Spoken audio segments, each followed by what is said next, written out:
ప్రార్థన ఎలా చేయాలో ఒక మాటలో ప్రభు చెప్పాడు. లూకాసు సువార్త 18వ అధ్యాయం 1వ వచనం చదవండి. చదవండి మీరు. 18 ఓపెన్ చేయి, బైబిల్ ఓపెన్ చేయి. ఊరికి ఓపెన్ అంటే వారు విసుగుగా నిత్యము ప్రార్థించే చాలు. ఎవరిక్కడ విసుగుగా నిత్యము ప్రార్థన చేయాలంటే ప్రార్థన విసుగు వస్తుంది. ఇక్కడ మాకు తెలియబడుతుంది. ప్రార్థన విసుగు వస్తుంది, ఆయన విసుగు పడకూడదు. విసుగు వస్తుందంటే 1 ఏళ్ళ చేస్తావు, 2 ఏళ్ళు చేస్తావు, 3 ఏళ్ళు చేస్తావు, 10 ఏళ్ళు చేస్తావు, రోజు చేస్తావు, నెల చేస్తావు, తర్వాత మళ్ళీ మానుకుంటావు. విసుగు పడకూడదు.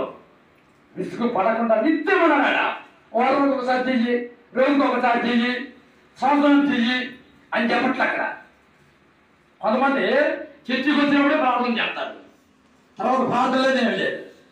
అర్థమవుతుంది. చర్చికి వస్తేనే భక్తి పనులు అవుతారు, తర్వాత భక్తులు వాళ్ళ ఇష్టం జీవిస్తుంటారు. ఇక్కడ ఏమంటే నిత్యము విసుక్కుని చేయాలంట. అంటే ప్రార్థనలో తప్పకుండా విసుగు వస్తుంది, కానీ మనం విసుకోకూడదు. మన ప్రార్థనకి మనం విసుకోకూడదు, దేవుడిని ఇసుకించాలా.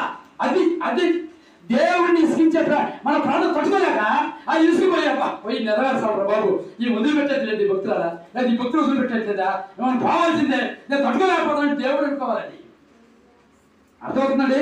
నీ ప్రార్థన దేవుడు తట్టుకోలేకుండా ఆయన ఇసుకుపోయి వచ్చి ఇచ్చేయాలి నీకు. అటువంటి ప్రార్థన చేస్తున్నావా?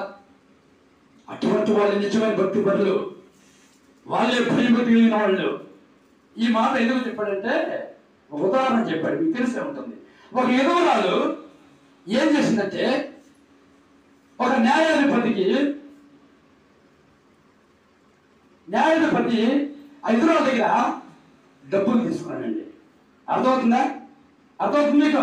ఏం చెప్పాను చెప్పండి. ఎవరి దగ్గర అంటే లాయర్ అనుకో తీసుకున్నాడు. తీసుకుంటే రోజు మరి తెలియదు, ఆయన పోయి ఆయన అడుగుతుంది. అడిగినప్పుడు ఏమంటున్నాడు, తర్వాత ఇస్తా, రేపిస్తా, ఎల్లుండి ఇస్తా, తర్వాత ఇస్తా అని చెప్పి వస్తున్నాడు. ఆ విడిచిపెట్టకుండా అడుగుతా ఉంది. వీడేమనుకున్నంటే మసలి 8 రోజులు తిరుగుద్ది, 4 రోజులు తిరుగుద్ది, సంవత్సరం తిరుగుద్ది, 2 సంవత్సరాలు తిరుగుతుంది, ఇంకా తిరగలేక మసలు ఇంటిగా ఉంటుంది అని చెప్పేసి ఏం చేస్తున్నాడు, రేపురా, ఎల్లుండిరా, తర్వాత రా, అవతలరా, నేతరా అని చెప్తాడు. నువ్వు ఎన్నేం చెప్పుకో, ఆమె తిరగతనే ఉంది. చూసావా? ఆమె వదిలిపెట్టాలండి. ఆయన ఎప్పుడు ఖచ్చితంగా వచ్చి నిలబడుతుంది. ఎవరు రాకపోయినా వచ్చి నిలబడుతుంది. ఆయన చెప్పిన టైం ప్రకారంగా చూసావండి. వీడికి విసుగు పుట్టిందండి ఆమె రావటం. ఎవరికి విసుగు పుట్టిందే? చూసావా? వాడు అన్యాయస్తుడు. అవునా కదా? న్యాయస్థ అయితే ఇచ్చారు కదా, తీసుకుని చెప్పిండి ఆయన ఇచ్చారుగా. చెప్పిండి ఆయన ఇవ్వకుండా తర్వాత సంవత్సరం అంటే కొన్ని రోజులు తెచ్చుకున్నాం, అసలు ఈ ముసలాడు తిరగదే, ముసలి కదా ఏం జరుగుద్ది అనుకున్నాడు. ఆ భక్తురాలు ఆ ప్రార్థన చేస్తుంది. అర్థమవుతుందా? తిరగతుందండి. రమ్మన్న ఓపికతో వస్తుంది, సహనంతో వస్తుంది, అడుగుతుంది. వాడు ఎప్పుడు రమ్మంటే వస్తుంది, వదిలిపెట్టేదే వచ్చి అడుగుతుంది. నా డబ్బులు అంటుంది. వీడు ఇసుకుపోయినాడు. ఇసుకి ఒకరోజు ఆ డబ్బులు ఇచ్చేసాడండి. చూశారండి? ఆ మాట చెప్తూ వేసుకోమంటున్నాడు. అన్యాయమైన న్యాయాధిపతి న్యాయం తీరిస్తే నా తండ్రి, పరలోక తండ్రి నీకు న్యాయం చేస్తాడా? నీ సమస్య చేస్తాడా? నీ కోరిక నెరవేర్చడా? మనం అడుగుతున్నావా? ఇసుకుని అడుగుతున్నావా? అడిగింది.